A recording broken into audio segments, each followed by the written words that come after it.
سوال یہ ہے کہ کیا صلی اللہ علیہ وسلم یہ مکمل درود پاک ہے؟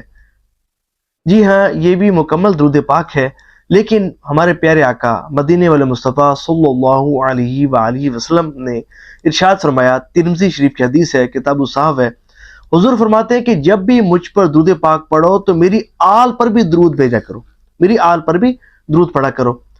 یوں نہ کہا کرو کہ اللہم صلی علی محمد، بلکہ یوں کہا کرو اللہم صلی علی محمد وعلی آل محمد، کہ بھئی مجھ پر جب درود پڑھو تو میری آل پر بھی درود پڑھا کرو، یعنی کہ صلی اللہ علیہ وآلہ وسلم۔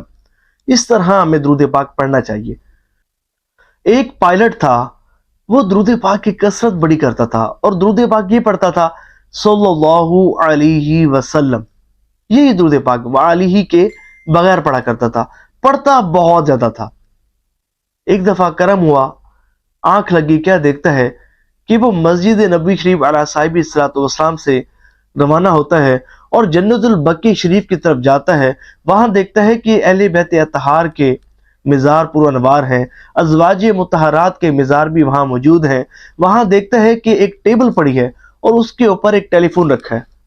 جب وہ بقیع شریف میں جاتا ہے تو وہاں جو ہے وہ ٹیلی فون کی بیل بجتی ہے، وہ ریسیور اٹھاتا ہے۔ وہ کہتا ہے کہ میں نے ریسیور اٹھایا تو میرے کانوں میں میری پیاری امی جان حضرت سیداتنا عائشہ صدیقہ رضی اللہ تعالی عنہا کی آواز گونجی اور فرمانے لگیں کہ جب تم درود پڑھتے ہو تو ہم آل پر درود کیوں نہیں بھیجتے، حضور کی آل پر درود پاک کیوں نہیں بھیجتے کہ ہمیں بھی تو حضور کی درود کی برکتیں ملیں، تم یہ کیوں کرتے ہو؟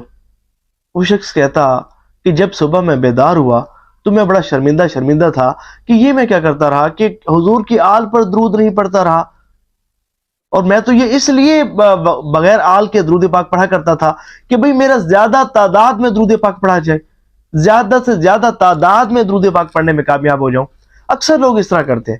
وہ کہتے ہیں کہ اس کے بعد میں نے اسی طرح صلی اللہ علیہ وآلہ وسلم وآلہ کے اضافے کے ساتھ درود پاک پڑھنا شروع کر دیا۔